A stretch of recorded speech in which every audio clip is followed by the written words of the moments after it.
Welcome to the S.O.A.P Bible reading video series from Oak Tree Community Church. We're glad that you're here and hope that these are beneficial to you in your own Bible reading and your Bible study. We are working through the book of First Chronicles, and we have come to the fourth week in this reading, fourth out of five. We're almost done with First Chronicles, and we are in chapters 18 through 21 this week. So okay, 21 verse 1. Well, and 22 or verse 22 1. verse Yeah, 1. all of 21 plus verse 1 of 22 because, you know, we'll get it. Our chapters and verses are, for the most part, are not inspired. So sometimes it just works better. Yeah. So these last couple of weeks we've been talking about the Ark of the Covenant coming back to Israel, worship, all of these things. And then last week was the Davidic covenant as well. Yeah, we kind of took a right turn. Yeah. You know, as we were talking through it, because there was a psalm, the Ark is coming, ooh, everything's good. And then all of a sudden we hit the Davidic covenant. It's like, whoa. Yeah. And we have another right-hand turn this week. Yeah. So which is kind of interesting. What happens? What are we reading this week? Well, so we're still talking about David, and we see, and again, Chronicles, if we take it through God's perspective, it starts with David winning a bunch of wars, and you know, people can read in there about it. Mm-hmm. But the Lord protected David wherever he campaigned, which I thought was a great verse in there. And then even later, be strong, fight bravely. The Lord will decide what He decides. Yeah, which I thought was awesome. And so we see him winning. Certainly not without struggle. Sure. You know things are tough in there, and then we see this right hand turn. And I don't know if we want to get into it right now, but you saw things a little different. Well, this is one of we've been talking about how, why do we need the Chronicles? Don't we have all this stuff in Samuel and Kings already, right? And what we've said is that Chronicles comes from a different perspective. You said God's lens, God's perspective, more of a priestly, thing, whereas Samuel and Kings are more political, more of the detail or whatever. There's probably no better example than where we're at right now. Yep. Because in most people are probably familiar with the story of David and Bathsheba and that major sin, and it takes a lot of time, and consequences in 2 Samuel really are drawn out in 2 Samuel chapter after chapter. Right. Well, in Chronicles, whoa, where is it? Yeah, basically it's almost not there. Chapter 20 starts with, in the spring, at the time when kings normally conduct wars, Joab led the army into battle. That is the closest we get to the entire Bathsheba story in Chronicles. It doesn't show up. Right. And that verse, the parallel, is in 2 Samuel chapter 11. Okay? Well, so we've got in 2 Samuel chapter 11 and 1 Chronicles chapter 20. By the time we get to 1 Chronicles 21, we have skipped all of the rest of 2 Samuel and we come to the last chapter, 24.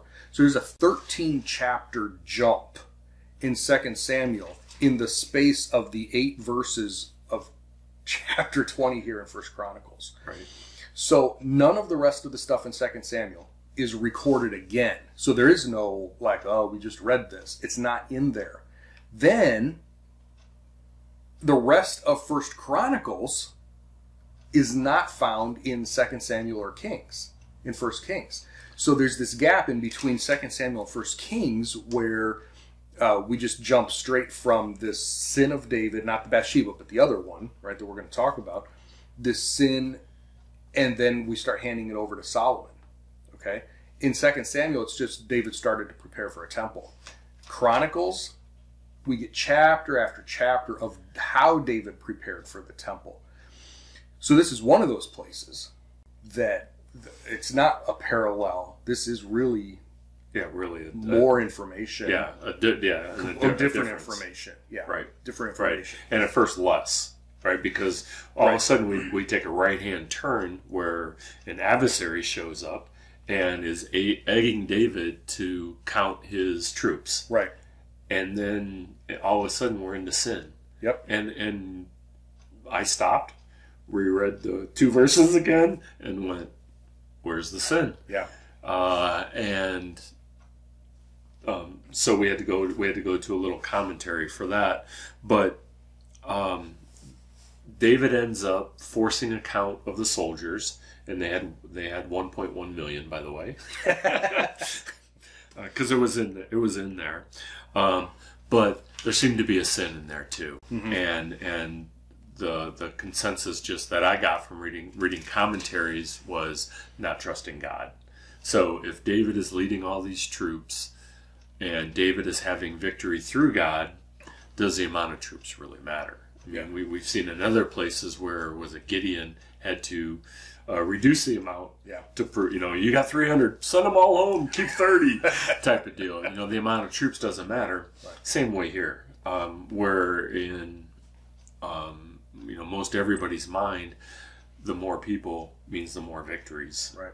I got more people than you have, I'm going to destroy you, when it takes God out of the equation. Yep. So there's a trust there. Yep.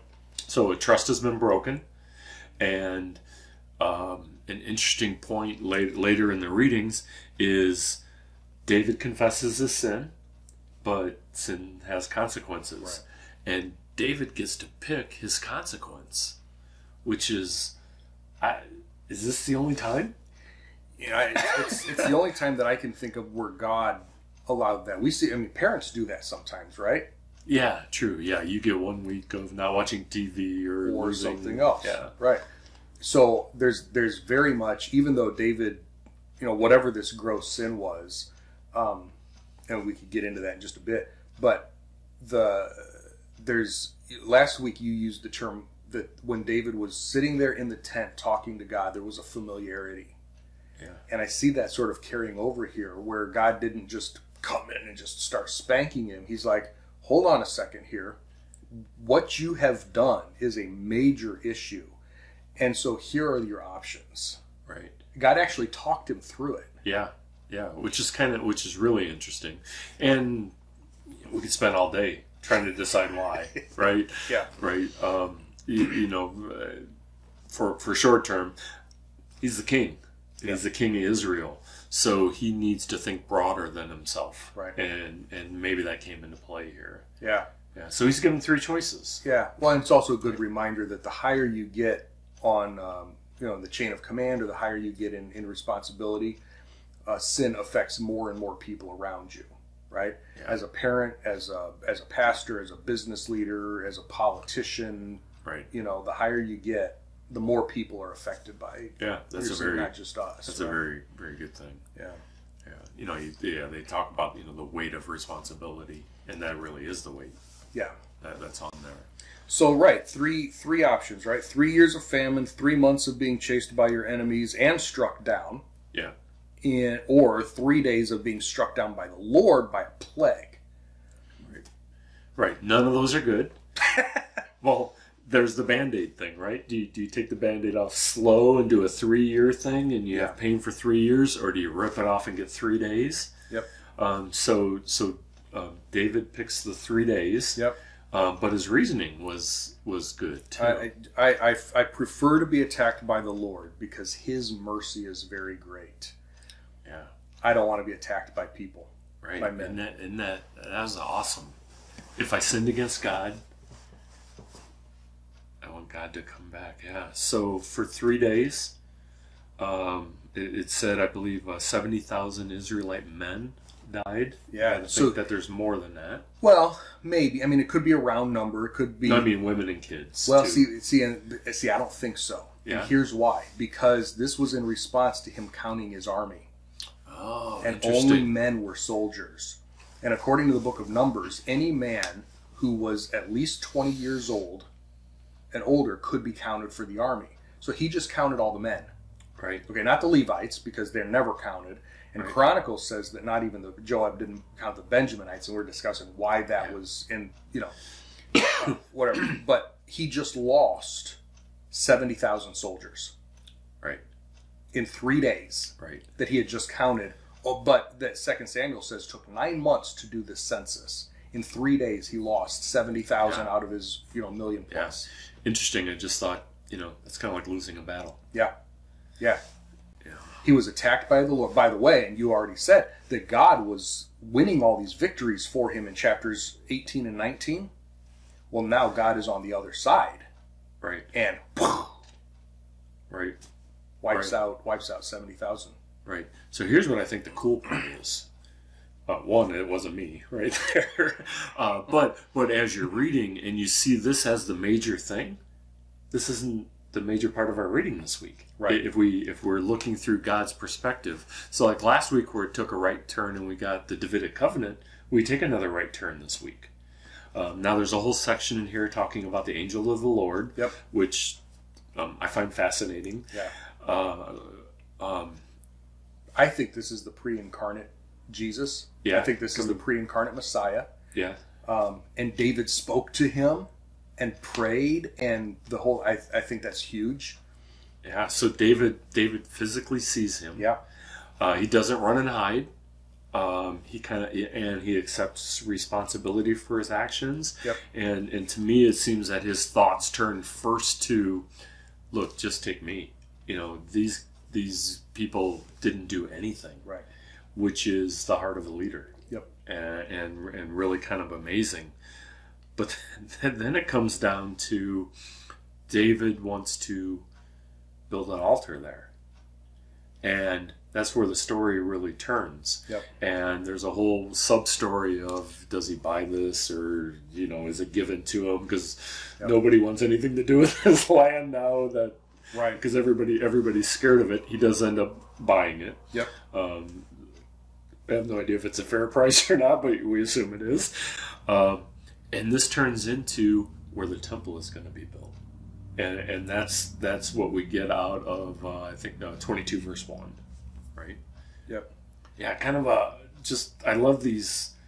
It's almost like you plan for these readings. Yeah. Versus just taking the text how it is, ending on such a different note. And I think we're going to find in our reading that now we're moving on to the temple. Yeah. Or we'll be moving on to the temple. One of the things that always comes up in chapter 21 and 2 Samuel 24 is the same story, where the guy wanted, it was going to be this offering that was going to end the plague. And so the owner of the floor, the owner of the field or whatever said, just take it, make the offering, let's get this done. Well, because he also saw the angel of the Lord. Right. And David's response, and again, this heart attitude that we've been talking about for weeks now with David, King David replied to Ornan, "No, I insist on buying it for top price. I will not offer to the Lord what belongs to you or offer a burnt sacrifice that cost me nothing." Yeah. He's like, I will buy it. Don't cheat me. Don't give me a discount, because this matters. Yeah. And so we see that heart of worship again. Yeah, that exactly. True worship. Exactly. It's not a sacrifice if it doesn't cost. Right. Right. And this is the king, right? Yeah. Right. So Ornan made out really well that day.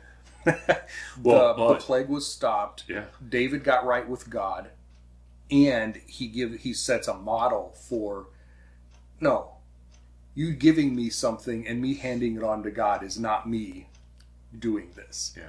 I have to pay for this. I have to give him what I have. Yep. Yeah. Yep. So I think there's at least one more thing that we need to cover today. You had said a couple weeks ago that there's a discrepancy. Yeah. And we see that show up. So here it is. So talk us through it. Yeah, I sort of teased it a couple weeks ago. The parallel is between 2 Samuel 24 and 1 Chronicles 21. There's a little bit of a numbering difference in the census, and part of it may be the Benjaminites, and some could be rounding, but that's not the big one. The big one is in these two chapters, verse 1. In 1 Chronicles 21, an adversary opposed Israel, inciting David to count how many warriors Israel had. Yeah, and it's really interesting, right? To me, the adversary, because the rest of Chronicles is so specific. Yeah. A Benjaminite or an Adamite, right? Ammonite came in, a Philistine came in. You know, he's naming names. Yeah. And this is just an adversary. And I looked it up. It doesn't have. It's not the adversary or whatever. It's just. But the Hebrew word is Satan. Of course, where we get Satan. Greek is also Satanai. I mean, it's just whatever. But an adversary. So if you're reading this, some of your translations might actually say, "And Satan opposed Israel." I'm not sure that we can go that far because it's not the Satan necessarily. It could have been. But an adversary, somebody came against Israel, okay, to incite. Now, 2 Samuel 24, the Lord's anger again raged against Israel, and he incited David against them, saying, "Go count Israel and Judah." So was it an adversary or was it God himself? And people have come to me and said, this is a discrepancy, and not just a discrepancy, this is a contradiction. The Bible contradicts itself. So, I'm not going to try to... in the next 10 seconds, can you resolve that? So here's my... You can do what you want. You can read your study Bibles. You can, whatever. Here's my resolution. There's a couple of options here. We see in other places that God uses, bad angels, evil angels. We see in Job. We see in 1 Kings to do his bidding, right? So could this have been an angel? Could this have been, even Satan, the Satan, whatever? It's possible. But here's another option. It just says an adversary opposed Israel. Well, we read in the context that God himself attacked Israel. God himself opposed Israel or David at this time. Why can't it be that God himself was the adversary? Why does there have to be a contradiction? Why does there have to be a discrepancy? When we look at it in context, God was definitely against David and Israel in this entire chapter. So 2 Samuel says God did it. 1 Chronicles says an adversary did it. And by the way, God was against Israel. Maybe he was the adversary. Now, that gets, people are, oh, you can't call God Satan. Well, it doesn't say God was Satan, but the word Satan means against, adversary. So God was acting, possibly, no, definitely, but maybe in this verse, God was that adversary. Now, we do have a theological issue because James 1 says that God does not tempt people to sin. So, I like to read this as a faith test. We know that God tests people's faith. Genesis 22, God tested Abraham's faith, whatever. So is it possible that God set this up as a test and David just failed the test? That's how I read it. Right. Now, is that my theology, affecting how I read the text? It may be. And that's something that we each have to wrestle with in our reading. Right. But that's where I land on this. So good. Interesting point. Yeah. All right.